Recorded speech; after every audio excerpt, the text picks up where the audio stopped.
Good morning. Good morning. Buenos dias. Thank you for joining us today. My name is Marisola Viña, and I am the Director of Public Affairs at the California Endowment. And I'm excited to welcome you all to our last Policy Perspectives webinar of the year, the 2022 elections. What happened and what does it mean for health and equity in California? Policy Perspectives is a virtual space for experts and partners to discuss state and federal issues that impact our state and our communities. Today's post-election webinar is a collaboration with our partners at the UCLA Latino Policy and Politics Institute, the Raven Group, and Crew Strategies. Our speakers, who I will introduce in a minute, will be sharing insights on the recent election, including turnout, some of the results as we know them today, and what we might expect to see in the policy landscape as a result of some of these outcomes. First, we will hear from Dr. Rodrigo Dominguez Villegas, who is Director of Research at the UCLA Latino Policy and Politics Institute. Dr. Dominguez Villegas will provide an overview and an analysis of what we know as of this morning about turnout in the US and in California. Then we will be joined by Michael Tora, who's Managing Principal at the Raven Group, and who's a familiar face to those of you that joined us for our last webinar. As you may recall, he was our moderator. Michael and his colleague, Michael Uden, a principal also at Raven, will tag team to give us an overview of the federal election results. Again, what we know today, and implications on the policy landscape in DC. And last, but certainly not least, we're going to be joined by Veronica Villalobos Cruz, who's partner at Crew Strategies, and she will bring it home to California and share some highlights of our state elections and what might be on the horizon here in California. After the presentations, we will invite everyone back on screen to answer your questions. And a couple of reminders before we get started. We encourage you all to engage in the conversation by posting your questions in the chat, as we will have an opportunity for questions after all the presentations. Also, this webinar is being recorded and will be made available along with any slides and the speaker bios soon after the event. So stay tuned for that. And lastly, I just want to note that TCE's Policy Perspectives webinars are nonpartisan, non-political, and non-lobbying informational sessions. All right, well, we're very excited for today's conversation. And now I'm going to turn it on to the program and over to you, Dr. Rodrigo.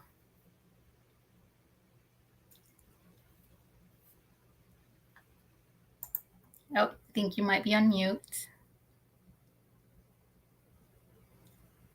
All right, thank you for that. Apologies for that. So thank you so much for the invitation to be in this panel. I'm very happy to be here. And of course, before engaging with the audience in the final Q&A at the very end of the program, I have some insights that I would like to present to all of you. If you could change the slide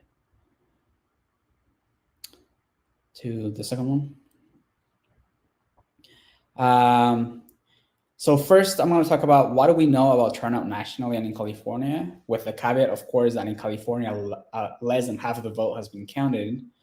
Second, I want to present what we know about racial ethnic turnout groups focused on the Latino population, including some explanations of lower turnout gaps for Latinos.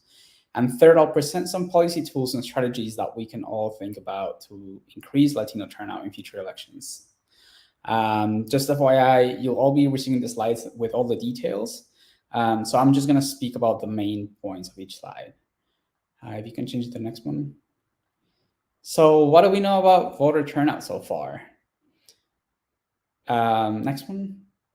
So nationally, we are expecting turnout levels similar or slightly lower than those in 2018 when we had historic high levels of turnout. As you can see on the map, it is important to look at variations in turnout across the country. Things like having contested statewide and local elections, among other factors, have large effects on turnout. So there will be differences across states, and even within states, there will be differences across counties and other geographies. Turnout ranges so far are estimated to be between 63% in Maine, the highest turnout rate, and the low of 32% in Mississippi. in that map that you're seeing, states with a yellow box are states where we expect this year's turnout to be higher than in 2018. And as you can see, most of those states that have that little yellow box around their name had competitive statewide elections. Now, California lies in the middle of the range. We're expecting a turnout around 51.5% of all eligible voters, up from around 48% in 2018. You can change the slide. So now focusing on California, what do we know about any differences in turnout by race and age? Well, it is too early to know about total turnout, but we do have some data about vote by mail that was received before Election Day. This is thanks to Political Data Intelligence, the data firm that was tracking this. So by race or ethnicity, we see that up until November 4, 23% of white voters who had received a ballot by mail had returned it already, and only 10% of Latino voters had. Asian and African American voters percentage of return ballots are somewhere in between those two. However, our research shows that Latino voters tend to vote later, right? So either at the very end of the early voting stage or on election day. So that turnout rate is likely to increase quite a bit. If you change the slide, in terms of age groups, again, up until November 4th, voters ages 65 and more had by far the highest turnout rates, or return rates, I would say. Around 39% had returned their ballot by mail, and the youngest group had a much lower rate, around 7%. Again, similar to Latino voters, young voters tend to vote closer to election day and in person. But still, at the end of the count, we are still expecting them to have the lowest turnout rate of all the age groups. And that just follows a historic trend where younger voters traditionally have lower turnout rates than other age groups. An important footnote for those of you who are like really waiting to know and to have precise estimates of the final count, the most reliable estimates with breakdowns by race and age do not come out until a few months after the election. So we have to be patient for the most exact data to still come out. But what I am presenting here is based on this year's early vote by mail, together with some clear historic patterns. So the next slide, please. And as you saw, we're expecting Latino voters to have, out of the major racial ethnic groups, the lowest turnout gaps. So let's take a look at the gaps in Latino turnout in the US and California. Next slide. Yeah, historically, there's been an average 13.8 point gap between the national turnout rate and the Latino turnout rate since the 1980s. And Latinos continue to have the lowest turnout rates out of eligible voters and out of all the major racial ethnic groups. However, it is important to know that once Latinos are registered, right, so out of those who are registered, the gaps between Latinos and other groups are much smaller than what you're seeing on the screen. If you can change the slide. So why is it that Latino voters tend to have lower turnout rates? Well, partly it is because of the unique social demographic characteristics of the Latino electorate. If you can change the slide. So first, Latinos are much younger than the average voter. As you can see there, median age for Latinos around 30, while that for whites is over 43. If you can change the slide. And this is important to know, again, that as you can see in this graph, younger voters generally tend to vote at lower rates. So Latino voters are way younger than other groups. And regardless of race, young voters tend to register and vote at lower rates. So it's not surprising that part of the low turnout rate has to do with Latinos being young. Next slide. So second, nearly 25% of all Latino voters are foreign born. That is a much higher percentage than other groups.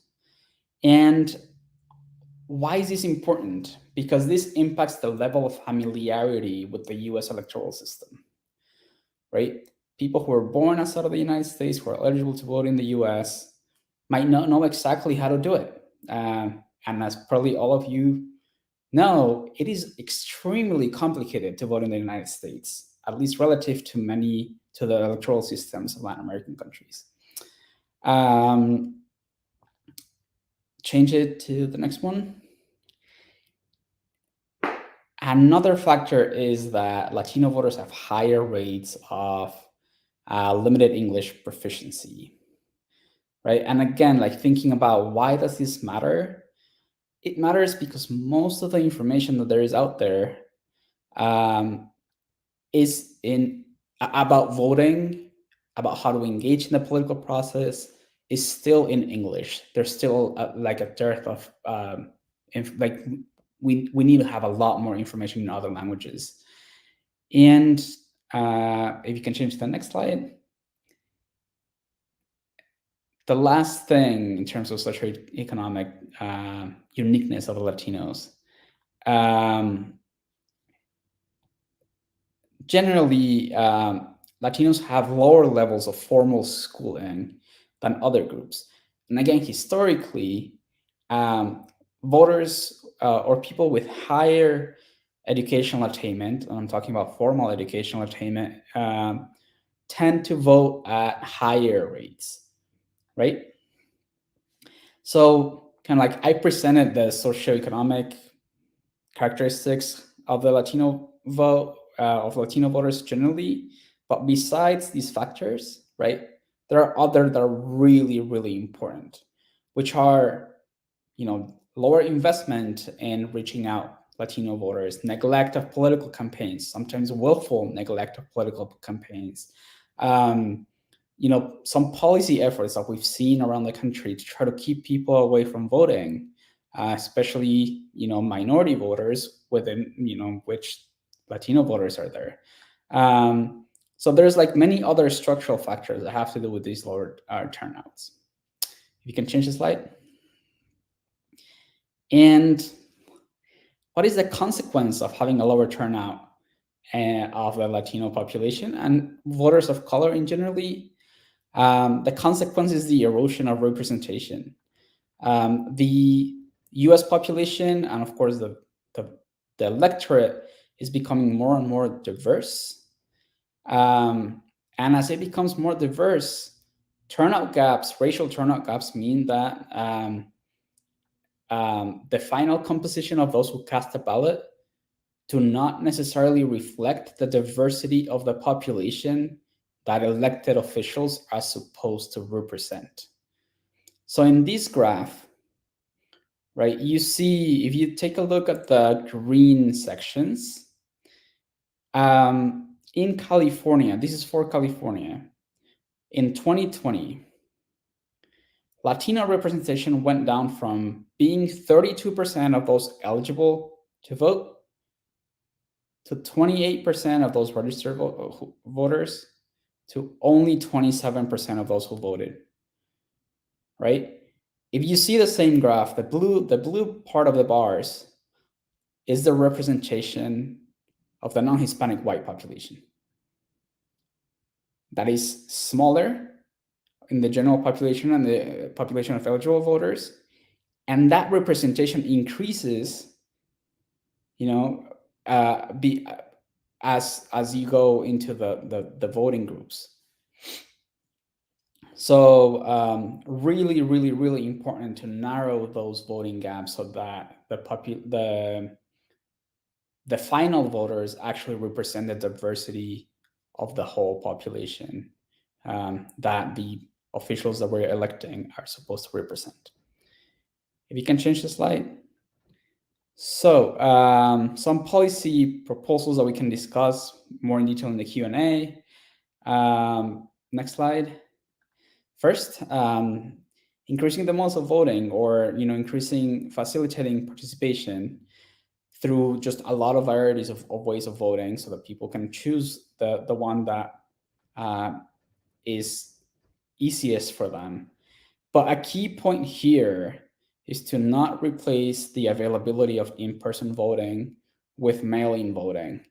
There's a very good study by the Public Policy Institute of California that shows that in 2020, because of the consolidation of in-person voting locations, which means there were less in-person voting locations, a lot of people just didn't know how to vote, right? So a lot of Latino voters, especially older folks, were very used to going to their voting location in person and casting their ballot, and having people in that voting place that spoke Spanish and would guide them through the process. There has been a reduction in the number of those in-person places, which means that those people have less access to what they used to do. So it is not one or the other. It should be all of them. The second is focusing on increasing registration. As I mentioned before, once registered, Latinos vote at similar rates than others. The third is that we need to go back to the era where we had civics education in schools, but not just there. Education about voting, how to vote, why to vote, etc., needs to be widespread and in other places. And fourth, increasing the availability of election materials in as many languages as possible, including indigenous languages. The growth of Latinos who speak a language other than Spanish or English is quite stark. And if you can change the slide. Last, some strategies for campaigns and community-based organizations. Right? 3 factors remain critical to successfully engaging and integrating Latino voters into our democratic process. The first is, we need to involve more trusted messengers that move beyond just legacy leaders and to, integrating community leaders, teachers, healthcare workers, etc. Second is we need nuanced messaging and targeting mobilization that differentiates between geographic regions and between different segments of the Latino population. And then the third is increasing financial investments by campaigns, especially that integrate low propensity and newly eligible voters through field outreach and digital marketing. Happy to discuss more in the Q&A, but with this, I pass it on to Michael Tora from the Raven Group. Thank you, Rodrigo. That was fascinating, and I will confess I am one of those Latino voters who waits until the very last minute and cast my ballot. I think yesterday, or not yesterday, where are we now? Thursday. So I cast it on Tuesday afternoon. Anyways, I think you all know the big picture of this election, at least at the federal level. I'm going to just run through it very quickly and then get into what the implications of that are, and the focus that I and my colleague Michael Uden will have is just on the federal level. And so we can go to the next slide. As I think you all know, the Senate before this election was split 50-50 with Vice President Kamala Harris casting a tie-breaking vote when that was needed. And we can go to the next slide in terms of where we are now. After the election, we've got 3 undecided races where, one is in Georgia is going to go to a runoff because that's a state where in order to win the Senate, you have to get 50% plus 1 of the votes. So that runoff will be December 6th. And then we've got Nevada and Arizona where votes are still being counted. And so those races could still go either way. So it's very possible that at the end of the day or by December, we'll have, again, a 50-50 Senate. But it's also possible, looking at this math, that it'll be a 51-seat Democratic majority or a 51-seat Republican majority. So still very much up in the air. In the House of Representatives, we can go to the next slide. Before the election, Democrats had a slim majority, that line right down in the middle of that graphic. is sort of like the majority marker there. And what Republicans needed to do to win the majority is they needed to get at least one seat across that line. So if we go to the next slide to see where things stand right now, there's still a whole bunch of races that haven't been called, that haven't been determined yet, because votes are still being counted, and those races are still too close to call. But Republicans are leaning in enough districts to put them over the edge, but they don't have it in the bag yet. I'll just note these numbers are from last night, so I think that Republican number is now up to around 208, and the Democratic number has gone up slightly. But we'll probably know either this weekend. It could drag into next week until we know exactly what's happening there. On the next slide, you can just to put this in historic perspective, especially for those who like to kind of nerd out on these things. This election is rather unusual. Typically, a president in their first midterm their party loses a whole bunch of seats in the House of Representatives, especially if their approval rating is in the 40s, as is the case with the current president. You see losses that range anywhere from 40 to 63 seats. The latest projection that we had from the New York Times was looking like around maybe 11 seat loss, and it might even end up a little bit lower than that. So that's kind of interesting. I'm sure there's a lot of commentary out there that you can read about folks opining as to why that is. And then I'm looking forward to smart analyses from folks like Rodrigo, who actually look at data, who can tell us, provide more informed perspectives on why that happened. But let's just talk about what happens next, okay? And we can take down the slides for now. Congress comes back into session next week. Two things are going to be happening at the same time. There's going to be a lame duck session of the existing Congress. So, Nancy Pelosi will still be Speaker. And they have some unfinished business to take care of. And then at the same time, you're going to have sort of like the new members of Congress coming to town. And in those races that haven't been decided yet, both candidates will come to town for their sort of new member orientation. And they will participate in leadership elections for the next Congress. So the parties in each chamber are going to start picking their leaders, their committee chairs, picking their committee members. That all kicks off next week. It's not all done next week. It just starts and continues on through November and December. And obviously the Senate's going to be a bit delayed since we really don't know yet what the balance of power is going to be there. The lame duck session, sort of legislatively, is really all about tying up some unfinished business from before Congress recessed for the elections. The number one priority that Congress is going to be focusing on is appropriations. So this is like the annual spending bill that keeps the government operating and prevents a government shutdown. So we're actually currently just operating on a stopgap measure that expires December 16. So Congress needs to get a new appropriations bill, hopefully one that will take us through to the end of the fiscal year. They need to get that done by December 16th. There has also been talk about Congress passing during this lame duck session a modest health package addressing several different health policy issues. Most of that has to do with addressing quirks in existing laws that might result in cutbacks in certain programs. So almost every year, Congress takes some steps to try to forestall those. But there's also some talk about perhaps some reforms and changes to Medicaid, to telehealth policies, because we're still operating under a COVID public health emergency order. And when that emergency declaration ends, which is likely to be sometime in the first quarter of the new year, there could be a cliff in terms of folks falling off of Medicaid coverage, not being able to access certain services. So there's talk about trying to pass something so that there's a more smooth transition. So we'll keep an eye out in the weeks ahead to see what happens with that. There's also a possibility for a year-end package of tax measures, and there's a serious effort underway to include some enhancements to the child tax credit to help low-income families. And lastly, we might see votes on marriage equality and what's known as the Electoral Reform Act to kind of clarify some of the procedures around counting the electoral votes in the presidential elections. So that's a lot to get done between now and Christmas. We'll see how much Congress is able to do.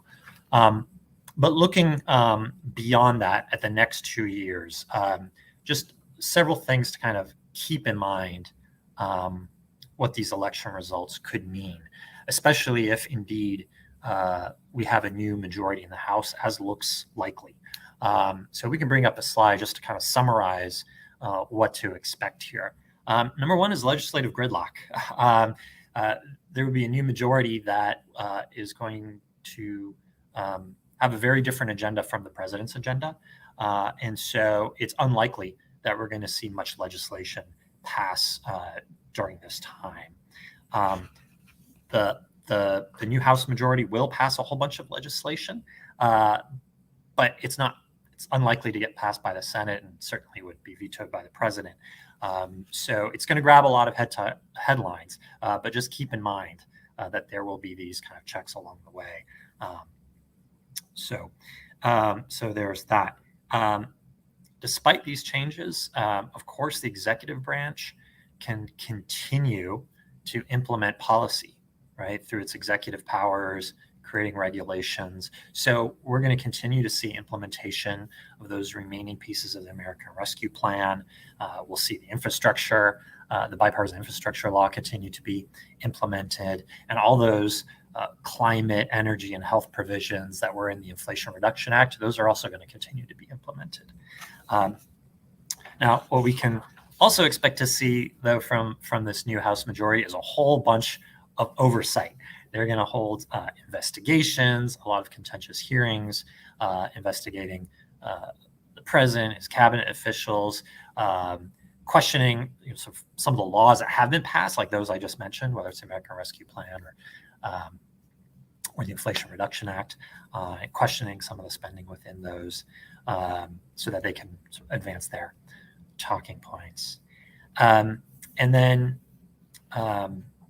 if the Senate, if the Senate does remain 50-50, or if the Democrats have that 51-seat majority, the president's still going to be able to get his nominations through. So we won't see a huge change there. But one major thing that I think folks should get ready for, and we can take down the slides, is around that contentious budget debates. Congress has to pass an appropriations bill every year, kind of as I alluded to. They have to do that now during the lame duck. They also have to affirmatively raise the national debt ceiling. And the debt ceiling is going to be due for being raised probably sometime early in the first half of the new year. And if history is any guide, this new majority is going to take a pretty hard line when it comes to budget and spending issues. They're going to want to reduce overall government spending. And so they are going to take advantage of these opportunities. We could see potential government shutdowns. We could see a risk of a national default as this new majority in the House demands reductions in government spending in exchange for allowing a national debt increase and funding the government. So that could have an impact across a broad range of domestic programs, from housing to education to health and other issues. So just expect in the years ahead, notwithstanding the funding that's already been passed for infrastructure and climate, all those other programs in the last 2 years, other government funding levels are probably going to be pretty static for a while, or just grow at very small levels. So that's kind of the big picture. I want to now bring my colleague Michael Uden here to join me to talk about some of the other policy issues that will be impacted because of these elections. Great, thanks, Michael. Good morning, everyone. Afternoon for those outside of California. It's good to be here. So yeah, I want to spend just a couple of minutes talking about the impact of the election on some key issue areas, in addition to what Michael just talked about. What maybe we can expect, what we probably should not expect, and information like that. So first off, talk a little bit about healthcare.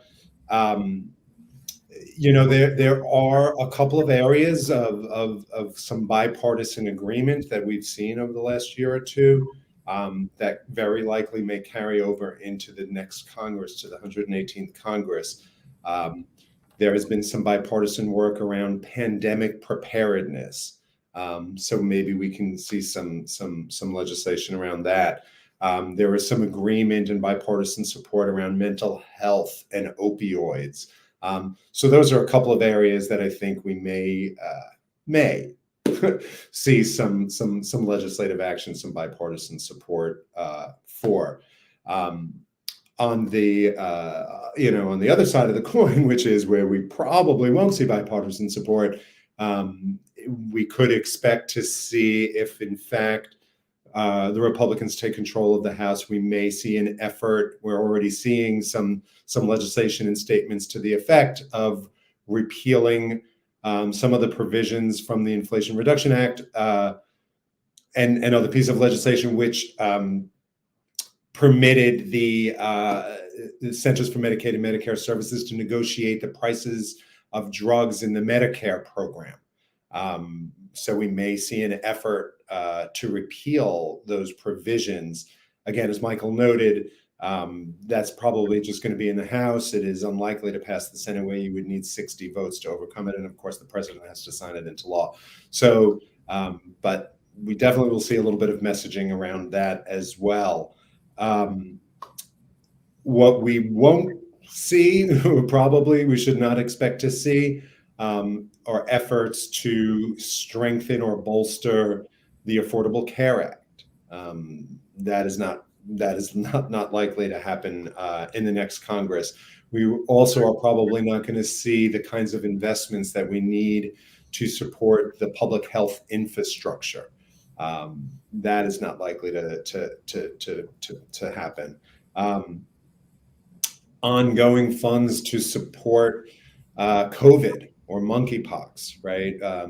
We already are seeing, right, in these last few months that Republicans in both the House and the Senate are unwilling to support those kinds of investments, those ongoing investments, and so we expect that should carry on into the next Congress as well. Abortion and reproductive health services, probably nothing is going to really happen around that as well in the new Congress. As Michael mentioned, we will see some oversight, though, and particularly around the healthcare space. And we will likely see oversight around COVID origins, the origins of COVID.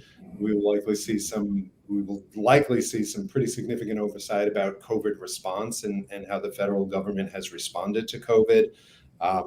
And so we should definitely be looking at that, as well as Michael had mentioned around, some of the COVID relief funds, right, and how state and local entities are actually utilizing those dollars.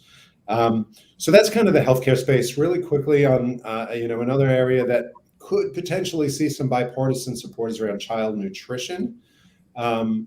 The House Education and Labor Committee passed a piece of legislation a couple of months ago to reauthorize the child nutrition programs: school breakfast, school lunch, summer food, child and adult care, the milk programs. There are a number of programs in the child nutrition services, and the House Education and Labor Committee passed a piece of legislation. It was on a completely partisan basis, given the nature of the committee, but many of those provisions are not really controversial, and they do have some bipartisan support. So we might see a bill in the next Congress to reauthorize the child nutrition programs. Just worth noting, there are different committees in the House and the Senate, so we may see some action there as well. And then just finally, and I'll turn it back over to Michael, where we probably won't see any action really is around climate and energy.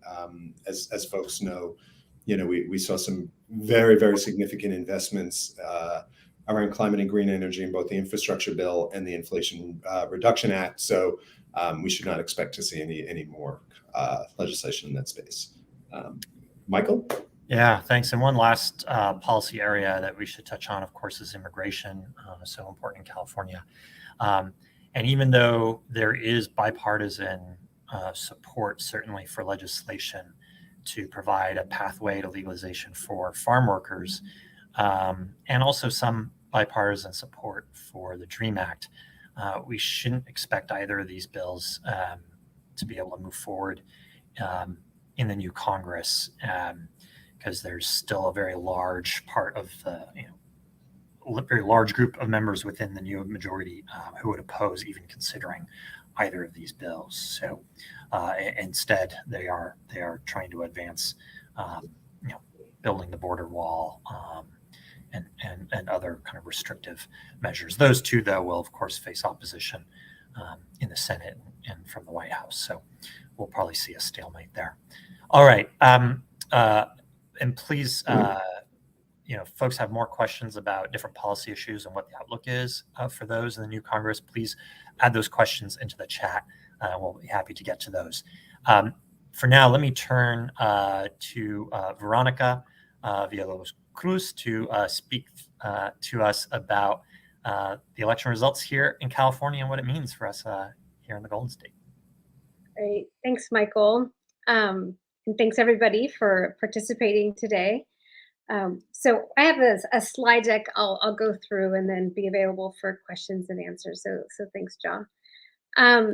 Similar to the national scene, as you heard, there was a lot of interest in many state-level races across the country, including in California. And much of this interest centered around redistricting and how members would do in these new district maps. In California, all 80 assembly seats were up for elections this year, and 20 Senate seats. There were also a handful of incumbents this past year in the legislature who decided either to leave their term early or not run again for professional, personal reasons. And so that kind of added to the number of new members that we saw this year. And lastly, with this slide, I just wanted to note that similar to what we've heard across the country, the top issues for voters, according to various polls going into the elections, were, the economy, particularly increasing inflation and the cost of living, rights to abortion access, and homelessness. Next slide, please. So I'm going to go over some of the election outcomes. And first, this is the list of our constitutional offices. And, there really weren't no major surprises here. With the state's constitutional offices, the incumbents did very well. The one race where we had no incumbent running was the state controller's race. So it was between Malia Cohen of the Board of Equalization and Leon Chen, he is a Stanford University program director and professor. Folks thought this race may be a little bit closer than what the outcome really was, since Chen received a lot of editorial board endorsements, but it seems like Cohen is about 8 percentage points as of last night. So no major changes here. Next slide, please.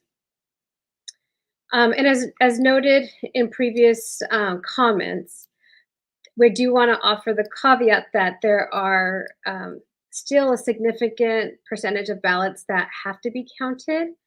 We don't know exactly what that percentage is, but we believe the Secretary of State will be announcing some of this data this morning or later today. County offices are scheduled to share their numbers, so we should get more information. So this information is as of last night, and some were able to be updated this morning. But in the assembly, there were many. Oh, previous slide, sorry. I just wanted to highlight a few races, and when I say these are closely watched races, these are races that the Sacramento folks or politicos and various folks were really looking at. Some were very competitive. Others were kind of the same party races due to the redistricting maps, and so a few races I did want to highlight. So in Assembly District 7, we have an incumbent, Ken Cooley. He's very tightly ahead of Josh Hoover, who is a current chief of staff. Also 8027 with Councilmember Soria. She's also just ahead slightly by about 300 votes. Assembly District 67, which is interesting. Incumbent Quirk Silva was down about 400 votes last night, and as of this morning, she said she's down 2 votes. This was a surprise. So currently, she's losing to a new person who is a local school board member. But we should see, I think, this change when more ballots are counted. And then Assembly District 76 is also kind of another surprise. It's too close to call, but the incumbent Brian Manshine is down by also approximately 300 votes. And one that I do want to highlight, there was a lot of focus on Assembly District 35, which is a Dem on Dem race, but Dr. Jesmet Baines is ahead by about 3,000 votes at this point. But if she were to win, we'll see there will be 2 physicians in the state legislature. So CMA supported her pretty strongly in that race. Next slide. So these are a few Senate races, again, that have been closely watched by the press and very politicos, and who also attracted a lot of kind of fundraising dollars. Senate District 8 is Senator Pan's former district, and so this was also a Dem on Dem race. We see that a Sac City Council member, Angelique Ashby, is ahead by about 2,000 votes, but that may change a bit. Senate District 10, also a closely watched race. Lily Mee, who was the first woman and Asian American mayor of Fremont, is up, but just by 400 votes against a Hayward City Council member. Senate District 20 was also closely watched. Daniel Hertzberg is the son of Senator Hertzberg, and Caroline Mehivad. It's very close. They thought it would be very, very close. She's pulling ahead pretty significantly, so she's likely to move forward. And then in Senate District 38, also a very close race with the mayor of Encinitas, Catherine Blakespear, just slightly ahead of Matt Gunderson. Next race. Next slide, thank you. So overall changes, and again, the caveat is this may change depending on the final numbers. But the balance of power has remained relatively the same in the legislature. Democrats will hold a supermajority in both houses, which allows them to reach the 2/3 threshold on issues such as raising taxes or potentially changing any proposition or initiative language. I guess the biggest change would be that close to 1/3 of the members in the legislature are going to be brand new, which is such a significant percentage. In terms of demographics, and this is from reviewing bios and everything, and may change again, we have seen a significant increase in women representatives and also an increase in LGBTQ members. So the number of women are likely to go up to about 49 or 50, which is it's a significant increase from the current 39.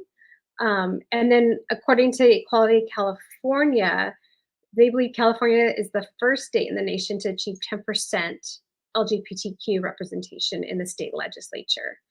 We also saw another first. The first African-American openly gay legislator was elected in Riverside with the candidate Corey Jackson. And then with the ethnic caucuses, they will remain relatively the same. I have 2 different numbers here. The number of Latino, African-American, and API members that are likely to be elected, but also the caucuses only include the Democrats, so the caucus numbers are disaggregated here. But according to the California Research Bureau this morning, they noted that California appears to be on track to have a majority minority in the legislature, with 61 people of color in the lead thus far. Next slide. So with regards to the California propositions on the ballot, 3 of the 7 passed, and the numbers are pretty, I guess, significant that they've called these races or initiatives. I guess the one surprise I would note would be Proposition 30, where I think when it was introduced and when the campaign first started, I think there's a lot of confidence that California would pass this climate-related initiative. But there was, a lot of attention on the race. Governor Newsom came out in opposition, and this would have increased a tax rate for folks who earn more than $2 million, and then dedicate those funds to zero emission vehicle infrastructure and wildfire programs. So that failed, or looks like it will, in the final vote, would fail, is going to fail. So that was a bit of a surprise. Next slide. So what we can look forward to, and unlike the national level, we continue to have the Democratic supermajority, so I don't foresee a lot of priorities changing.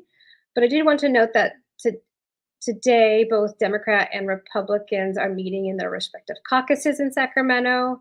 From our understanding, this includes members who are returning and also members who were just elected or likely to be elected or on the brink of election.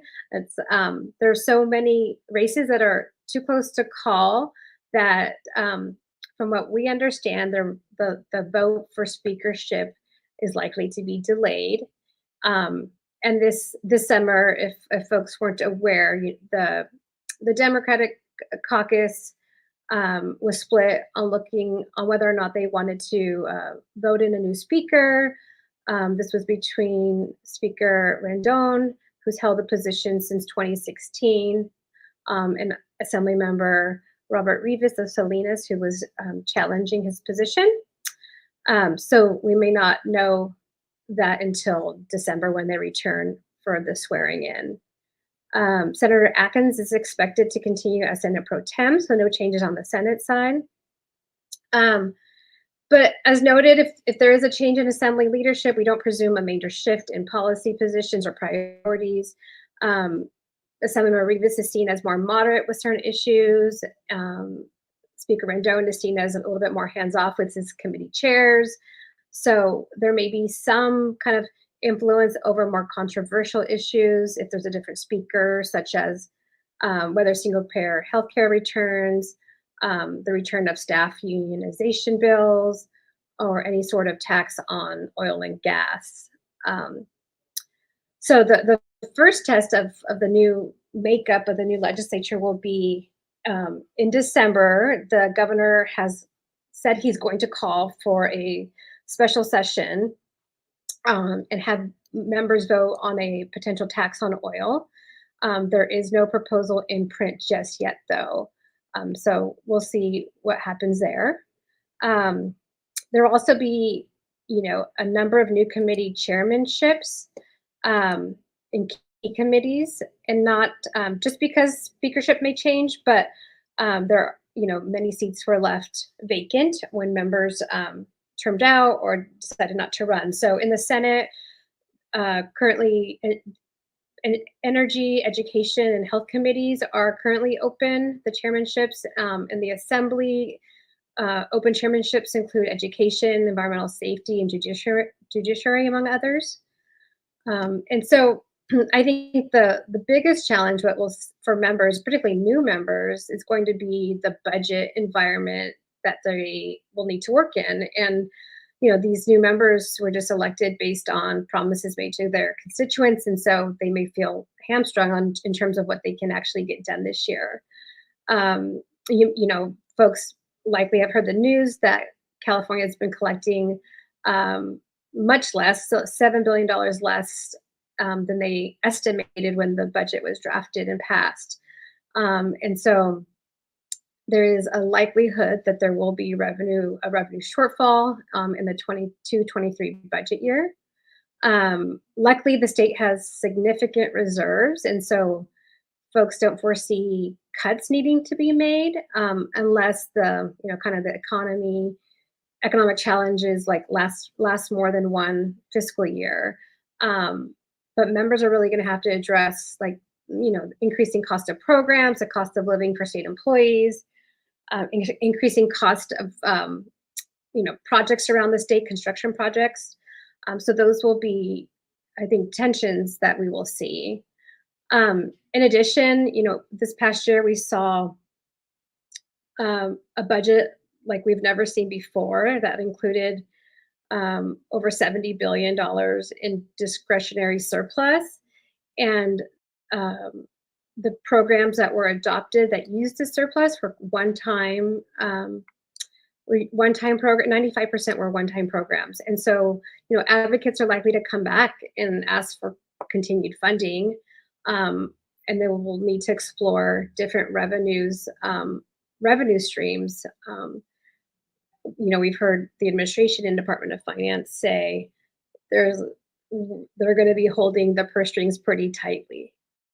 And then lastly, I would just note that there's a lot of interest, obviously, in accountability and oversight, similar to what Michael mentioned at the national level. But due to the tens of billions of dollars that went out in these one-time programs, the legislature wants to ensure that state agencies are really getting the money out in time, particularly in climate and wildfire and healthcare workforce. So we're likely to see, budget oversight meetings early in the year and a lot of talk about accountability and whether the money is getting out in a timely manner. So this is that was my last slide, and I'm going to turn it over to Marisol to see if there's any questions. Thank you so much, Veronica, and thank you, Michael Tora, Michael Uden, Rodrigo, for that great information. So now let's bring everyone back up on screen for some audience questions. Thank you to everyone that's put in some questions. And if you have questions, there's still time. Please go ahead and put them in the chat. So the first question, I think it's for Michael Tora, and it relates to DACA. We have a question from Patty. If we can bring it up. And it says, do you anticipate that the fate of DACA recipients be taken up in the lame duck session? Well, wish it could. There might be an attempt to do something on that. The challenge is that immigration, just like minimum wage legislation, voting rights, abortion access, to pass that through the Senate has to overcome the filibuster, so you need 60 votes. So the challenge is just whether we can get to 60 votes. That would mean all 50 Democrats, at least 10 Republicans. So it's a tough path, unfortunately, to get that done. Mm-hmm. Great. And while I have you up on screen, Michael, there's another question that either you or Uden might be able to weigh in on. So there's a likelihood that the next Speaker of the House might be from California. What does it mean for California that the next Speaker might likely be from the Golden State? Yeah, Kevin McCarthy, potentially following Nancy Pelosi. I think unprecedented to have two folks from the same state, albeit different parties, but following each other in the speakership. So kind of cool from a point of California pride. I don't know how much it's really going to mean for California. It was kind of disappointing to see that in the sort of policy documents kind of platform that Leader Kevin McCarthy released. There was even criticism of California there. I don't think that Leader McCarthy has a good relationship with the governor, Governor Newsom. So I don't know. It'll be interesting to see what that dynamic is like, right? Is he still going to stick up for the state versus, how much is he focused on party? We'll have to see. Though it does raise the question about sort of the state's clout in Congress. So just relatedly, I'll just say when it comes to committee chairs, we could see a really big change. Right now, we've got 4 Californians who chair committees in the U.S. House of Representatives. And in the new Congress, under a new majority, it looks unlikely that we'll have any Californians chairing any committees at all. So that would be a significant loss of clout for our state in the House committee structure. Okay, great. Anyone else that wants to weigh in on any of those 2 prior questions? Sorry, I should have asked. No. Okay, great. So the next one, and I'm going to bring up Veronica for this one. Just wondering, Veronica, from your assessment on how at the state level, the majority, could maybe lean, from liberal to moderate under this potentially new composition, which I know you said hasn't changed much, but any assessment on that front on your end? Yeah, when I look particularly at the Dem on Dem races to see who's coming out on top, it seems to be leaning a little bit more moderate than liberal or progressive, and so that's just a quick assessment from those races. For example, in Sacramento, where we had the former insurance commissioner Dave Jones and Angela Ashby, and she was seen as much more moderate, and so there was she's ahead, similar to the race in the East Bay. So I would say slightly moderate, even though I don't think it's super conservative. Okay, thank you, Veronica. All right, well, we're at time. I just want to appreciate everyone for joining us, for tuning in, and my sincere appreciations, Rodrigo, Michael Tora, Michael Yuden, Veronica. Thank you so much for this very insightful, very informative session today. We will continue to track and watch, the final outcomes. But we appreciate you providing us kind of like this moment in time update on where things are. And to everyone tuning in, thank you for joining us for this last Policy Perspectives webinar of 2022. We had a great season with topics that range from the state budget to the health workforce to the Inflation Reduction Act. And we hope that we will see you again for our 2023 season next year. As a reminder, we will be sharing the slide decks, the bios, the recording, and any other resources that we get from our speakers. And so they will be coming to your inbox. And once again, we would appreciate if you could please share your feedback on today's event. We will put up a QR code where you can access the survey. And again, we really appreciate you taking time to fill it out. It's very important to us. And once again, thank you so much for joining us. We hope to see you in 2023. And take care. Have a great day. This will conclude our program.